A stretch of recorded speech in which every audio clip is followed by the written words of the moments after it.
What's going on, everyone? Welcome back to Backtrack Cinema. My name is Jason, and welcome to the 31 Days of Horror. And today we're going to talk about my favorite horror film. So, what is it?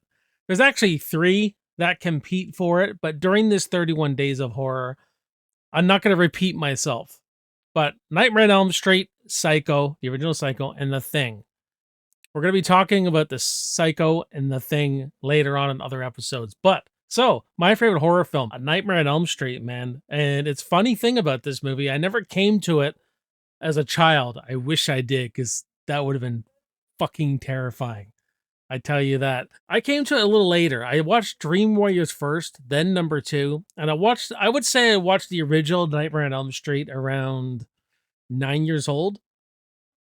And you know what? It was creepy. It was still creepy. It was still pretty terrifying. I was like, wow, he's really dark in this one. A dark and darker probably in number two, if we're being honest. But and that's the thing about this movie is that I think it is still a scary movie after all these years. What are we talking about now? 40 years later now? You watch it in a setting like this, down here, with the lights off in a basement. It's creepy as fuck still, man, because we don't see Freddy that often in it. You know what I mean? And when we do see him, he's shrouded in darkness and all that. He doesn't talk very much. And when he does, even when he's kind of like, this is God. There's something so jokingly about it, but so terrifying at the same time. And Wes Craven, man, really just directed his ass off in this movie, man. There are so many moments in this film that are just, when you think about it, are just terrifying. Like, Tina's death, you know what I mean? The way he comes around the wall and you see his shadow on the big wall and chasing her and toying. That's the thing with Freddy. He toys with you, right? He gets you so freaking scared that you just can't freaking stand it. He toys with you like a cat playing with a mouse. You know what I mean? The way Robert Englund portrays Freddy with his physicality, just the way he moves is very creepy, and how much fun he's having with the character. And the character's very much, like I said before, like toying with the victims. So fantastic there, right? And I think it really holds the test of time too because of the story. This on paper, apparently it wasn't a very good sell. It sounded very like no one would watch this. A guy in his dreams stalking you. You mean how could it's a dream, so how could that be scary? But the way West directs it, it makes it scary.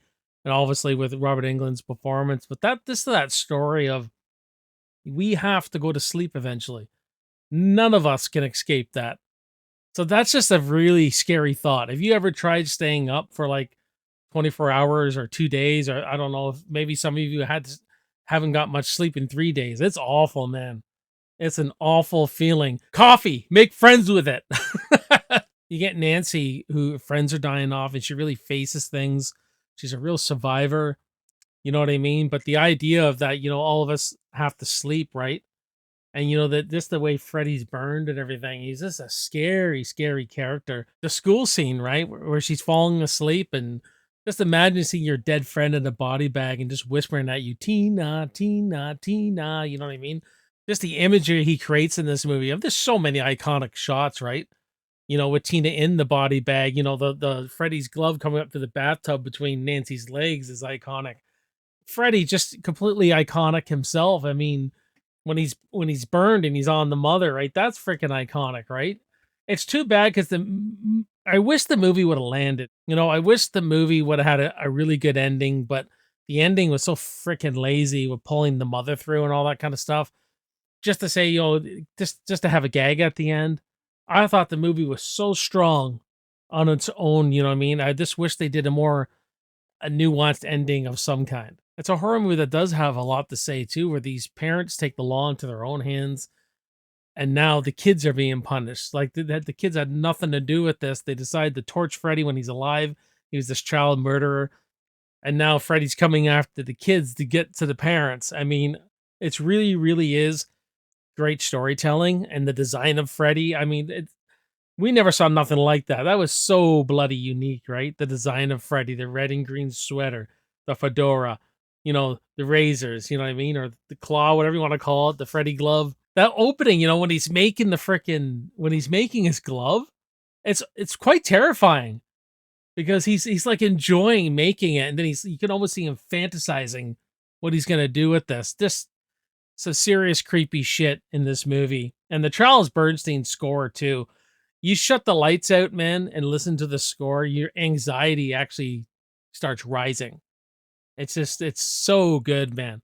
It is so bloody good, the score in this. I am a Jason fan. I love my Jason, but Nightmare on Elm Street is a bona fide classic, and it's the crown jewel of the horror genre as far as I'm concerned, man. I never get tired of this movie. If this movie would have landed with a great ending, man, it's already this absolutely fantastic. I could kind of ignore that ending, but just a bona fide classic, man. So that is it, guys. That's our little discussion on Nightmare on Elm Street. Let me know what you think of Nightmare on Elm Street in the comments below. We'll have a good conversation about it. So my name is Jason. You're watching Backtrack Cinema. I will see you next time, and I'll see you in the movies. Cheers.